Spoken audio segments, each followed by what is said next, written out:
Remember Project presents Forbidden Music during the totalitarian communist regime in Germany. Born in Weida, in Germany, in 1955, Stephan Krawczyk was a songwriter, writer and musician. Through his songs and lyrics critical to the regime, he became an important figure in the GDR opposition in the late 80s. Like thousands of other members of the GDR opposition, including many artists such as Eva Maria Hagen and Wolf Biermann, Krawczyk was arrested and forced to leave the country in 1988. I got into the resistance out of frankness. The singer opens his heart to the public. It's a wonderful feeling to sing about something that others don't even dare to pronounce. In a dictatorship is an oasis in the desert. People come to drink from the water you are giving them. And the more open-hearted you are, the more interesting the case becomes for the secret police.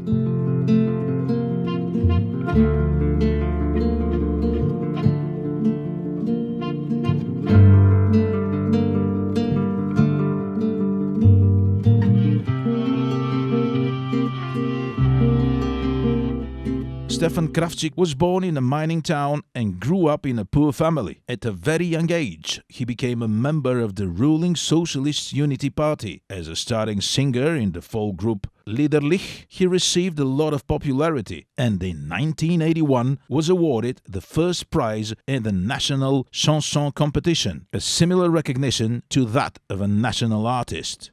Krawczyk became part of the GDR opposition and in April 1985 he left the party. As a result, he was banned from giving concerts.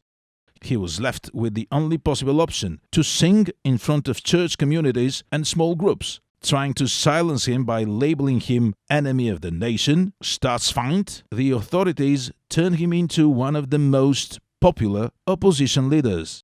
Over the next 12 months, Krawczyk and his wife, Freya Clare, stage director and civil rights activist, were given presentations and prose readings criticizing the socialist society. In early November 1987, they sent an open letter to the party leaders. Copies of this letter were widely distributed through the usual informal channels across East Germany, and it was also published in the West German media. The letter criticized the social conditions in East Germany and called for far-reaching reforms, respect for human rights and freedom from state control over the arts and culture sector. The family was constantly subjected to surveillance and harassment by the German secret police, Stasi. As Krawczyk later shared, more than 80 of his former friends and associates had spied on him during this period. On the 17th of January 1988, the Stasi arrested Krawczyk and Clare on their way to the official demonstration in memory of Rosa Luxemburg and Karl Liebknecht. They wanted to put up a poster against professional bands in the GDR. One of the few photographs from the unauthorized demonstration in East Berlin shows a moment when West German journalists are pushed away by GDR police. The demonstration was planned as an opposition event, and it was expected to receive coverage from the Western media. Well informed about these intentions, Stasi had arrested more than 120 civil rights activists. But despite this, the demonstration took place and information appeared in the world media. In the arrest, Krawczyk was charged with Secret Service connections and he was given the choice between 12 years in prison and deportation. During a demonstration on January 31st, 1988 at Checkpoint Charlie on Friedrichstrasse in West Berlin, residents of the city held up banners demanding the release of arrested civil rights activists in East Berlin. Under such pressure, Krawczyk decided to voluntarily leave the GDR on the 2nd of February 1988. Since the 90s, Krawczyk has published several books, strongly autobiographical. He has also returned to his career as a musician. After the old Stasi jail at Berlin, Hohenschönhausen, was converted into a memorial museum, Krawczyk was one of the first artists to use it for a concert in 2002.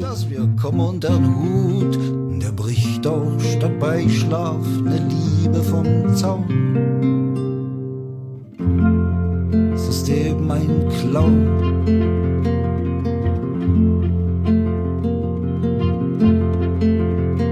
Zum Teufel, der ist einfach so wie er ist.